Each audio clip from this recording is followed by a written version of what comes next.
यानी वेद व्यास के शिष्य ज्योति का है, जिनको अपने ब्रह्मचर्य पर घमंड हो गया था। वो कहने लगे कि मैं ब्रह्मचर्य का पालन करता हूँ, मुझे कोई भी आकर्षित नहीं कर सकता है, मैं ब्रह्मचारी हूँ। वो कहावत तो आप लोगों ने सुनी ही होगी, घमंड हर किसी का नहीं चलता है, एक न एक दिन टूट ही जाता है। ऐसा ही वेद व्यास के शिष्य ज्योति के साथ हुआ। एक दिन की बात है, जब वो भिक्षा मांगने गांव गए। गांव वालों से भिक्षा मांगी और भिक्षा मांगकर जब शाम होने लगी तब वो लौटकर अपने कुटिया पर आने लगे। और जब अपने कुटिया पर आए तो अपनी कुटिया को देखते ही रह गए। उस कुटिया पर एक खूबसूरत लड़की थी। ज्योति ने उस लड़की से कहा, तुम यहाँ क्या कर रही हो?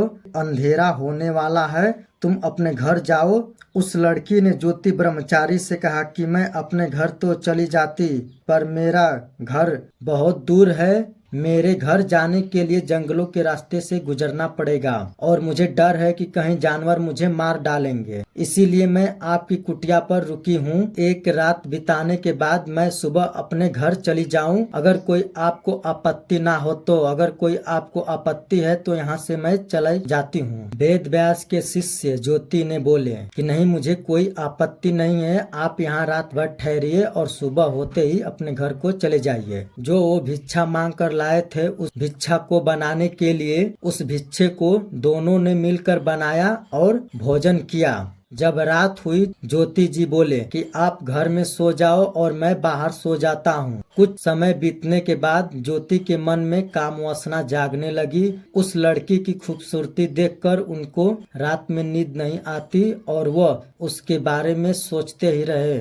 और सोचते सोचते उनको रहा नहीं गया तो फिर वह दरवाजे के पास गए, उनसे दरवाजा खुलवाया। उस लड़की ने बोली, क्या आप अंदर आएंगे तो आपका ब्रह्मचर्य नष्ट नहीं होगा? ज्योति बोले कि मुझे ठंड लग रही है, मैं अंदर एक कोने सोऊंगा, आप एक किनारे सो जाना। मैं ब्रह्मचारी हूँ, मुझे अपने इंद्रियों पर बस है, मुझे ब्रह्मचर्य पर पूरा विश्वास है, मैं गलत कृत्य नहीं करूँगा। फिर वो दोनों एक कुटिया के अंदर सोने के लिए चल पड़े और सोते समय फिर भी ज्योति को नींद नहीं आ रही थी। उनके मन में पूरी तरह से काम वासना जन्म ले ली और जब उनके ऊपर काम वासना जन्म ले ली तो उनसे रहा नहीं गया। वह लड़की के पास गए और लड़की के ऊपर से जब कम्बल खींचा तो वो आश्चर्यचकित रह गए। उनके पैरों तले जमीन खिसक गई, क्योंकि लड़की के भेष बनाए हुए वो लड़की नहीं थी, उनके गुरु थे और वो असली रूप में अपने आ गए। और यह देखकर ज्योति को बहुत अफसोस और दुख हुआ और वह रोने लगे। वेद व्यास जी बोले, मैं तुम्हारी परीक्षा ले रहा था, तुम बोल रहे थे कि मुझे अपने ब्रह्मचर्य पर घमंड है, अभिमान है, मुझे